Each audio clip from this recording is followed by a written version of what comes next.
Lola. Ang bilis niyo naman. Kuya Peter. Lolay. Kaya po ba galis kayo dahil ho kay Archie? Ang sabi po ni Kuya Bruce, bawal daw po sa may girlfriend. May girlfriend si Archie. Oo. Tinay, chichiyali kayong dalawa.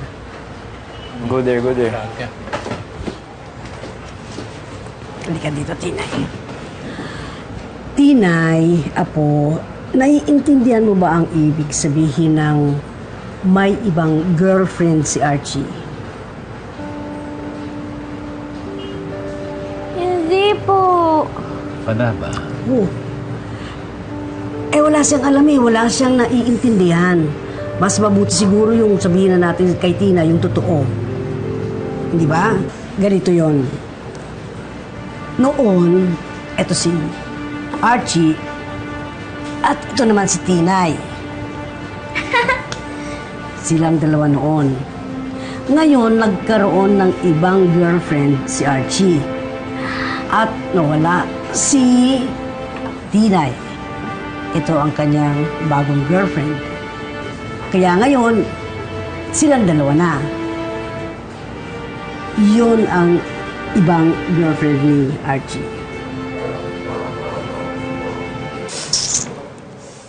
Pero, si Silay po, gusto pa rin po si Archie. Oo nga, pero si Archie nagkaroon niya ng iba.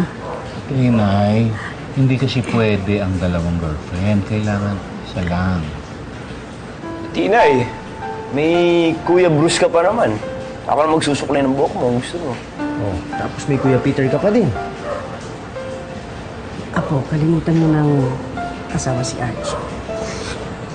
May girlfriend siyang iba sa isip niya. Hindi na kayo mag-asawa.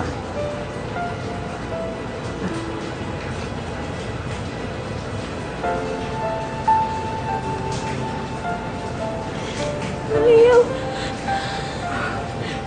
Ayaw. Ayaw na po sa akin ni Archie.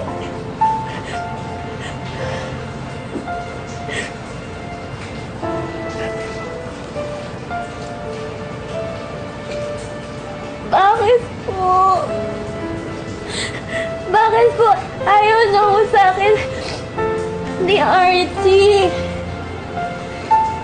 Bakit po ayaw niya na po ako maging asawa?